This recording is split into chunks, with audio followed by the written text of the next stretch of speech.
Sir, ಈ ಮಧ್ಯ ಅಣ್ಣವ್ರ ಜೊತೆಗೆ ನೀವು ಸಿನಿಮಾ ಯಾಕೆ ಮಾಡಲಿಲ್ಲ ಸರ್? ನನಗೆ ಸಿಗ್ತಿರೋ ಬಜೆಟ್ನಲ್ಲಿ ಯಾವ ನಟರನ್ನೂ ಸಾಕೋಕ್ಕಾಗಲ್ಲ. ಅವ್ರು ಯಾವಾಗಲೂ ಹೇಳೋದು, ನೀವು ಯಾಕೆ ನಮ್ಮನ್ನ ಆ್ಯಕ್ಟ್ ಮಾಡೋಕ್ಕೆ ಬಿಡಲ್ಲ ಅಂತ. ನಾಳೆ ಸಿನಿಮಾದಲ್ಲಿ ಆ್ಯಕ್ಟ್ ಮಾಡಲ್ಲ, ಸಿನಿಮಾದಲ್ಲಿ you have to leave the roll.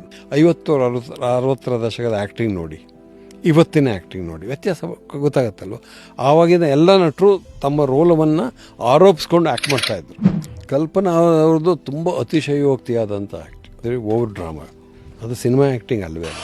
ನಮಗೆ FTN ಹೇಳ್ತಿದ್ರು, ಯಾರೂ ಪ್ರೇಕ್ಷಕರನ್ನ ಅಳ್ಸೋಕ್ಕೆ ಹೋಗಬೇಡಿ ಅಂತ. ಅವರಿಗೆ ನೋವಾಗಬೇಕು, ಅದರ ಹತ್ತಿರ ತಕ್ಷಣ ಕಳ್ಕೊತೀವಿ. TRP ಅಂತ ಮಾತಾಡ್ತೀವಿ ನಾವು ಸಿನಿಮಾ ಅದರಲ್ಲಿ ಟೆಲಿವಿಷನಲ್ಲಿ. ಅದು ಎಲ್ಲ ಮಾಧ್ಯಮದಲ್ಲೂ ಬಂದುಬಿಟ್ಟಿದೆ ಇವತ್ತು ಆ ಥರ. ನ್ಯೂಸ್, ಸೋಷಿಯಲ್ ಮೀಡಿಯಾ, ಅದ್ರ ಬಗ್ಗೆ ನನಗೆ ದೊಡ್ಡ ಕಾಳಜಿ ಇದೆ, ದೊಡ್ಡ ಆತಂಕ ಇದೆ. ಮುಂದೆ ಏನು, ಕಲೆ ಅಷ್ಟೇ ಅಲ್ಲ, ಜೀವನದಲ್ಲೂ ಅದೇ ಆಗುತ್ತೆ ಅಂತ.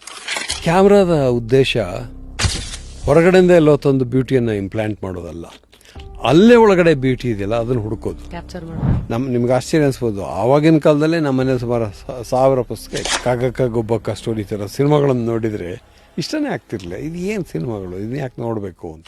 ಅಬ್ದುಲ್ ಕಲಾಂ ಅವರ ಒಂದು ಮಾತಿದೆ ಸರ್, ಮನುಷ್ಯ ಉರಿಯೋ ದೀಪದಂತೆ, ಆದರೆ ಹಾಕುವ ಎಣ್ಣೆ ಯಾವತ್ತು ಆಸಕ್ತಿಯಂತೆ ಅಂತ. ಫುಲ್ ವಿಡಿಯೋನ ನೋಡಿ ಆನ್ ರ್ಯಾಪಿಡ್ ರಾಶ್ಮೀಸ್ ಯೂಟ್ಯೂಬ್ ಚಾನೆಲ್.